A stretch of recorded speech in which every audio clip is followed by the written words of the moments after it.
అనుదిన వాక్య ధ్యానము. ఈరోజు పాఠ్యభాగము మత్తయి సువార్త 1వ అధ్యాయము. అబ్రహాము కుమారుడగు దావీదు కుమారుడైన యేసుక్రీస్తు వంశావళి.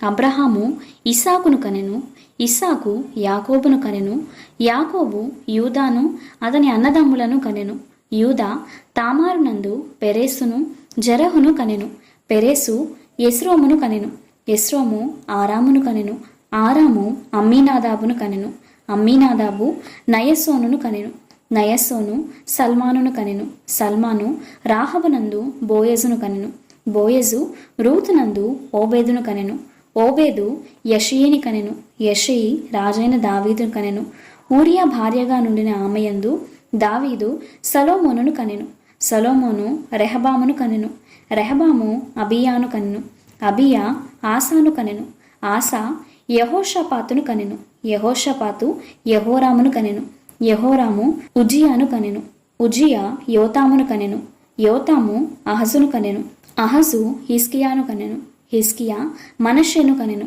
మనష్షే ఆమోనును కనెను, ఆమోను యెషియాను కనెను. యూదులు బబులోనునకు కొనుపోబడిన కాలంలో యెషియా యెకొన్యాను అతని సహోదరులను కనెను.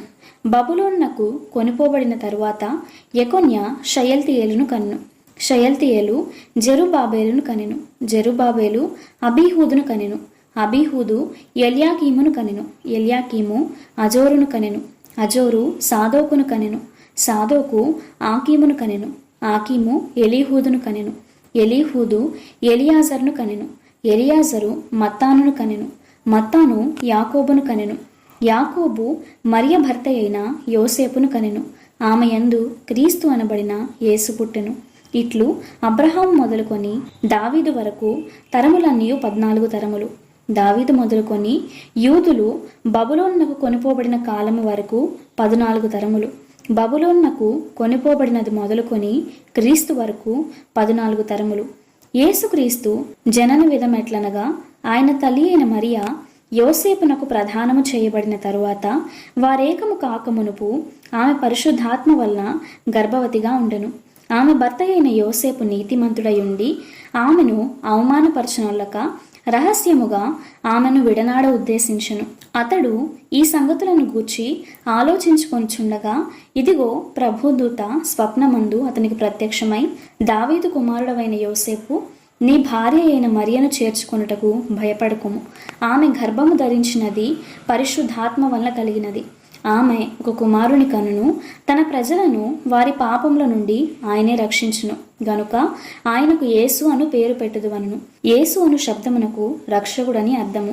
ఇదిగో కన్యక గర్భవతి అయి కుమారుని కనును, ఆయనకు ఇమ్మానుయేలు అను పేరు పెట్టుదురు అని ప్రభువు తన ప్రవక్త ద్వారా పలికిన మాట నెరవేరునట్లు ఇదంతయు జరిగెను. ఇమ్మానుయేలను పేరునకు భాషాంతరమున దేవుడు మనకు తోడని అర్థము. యోసేపు నిద్ర మేల్కొని ప్రభుదూత తనకు ఆజ్ఞాపించిన ప్రకారము చేసి తన భార్యను చేర్చుకొని ఆమె కుమారుని కను వరకు ఆమెను ఎరుగకుండెను. అతడు ఆ కుమారునికి యేసు అను పేరు పెట్టెను. ఈ దిన వాక్య ధ్యానము సమాప్తము.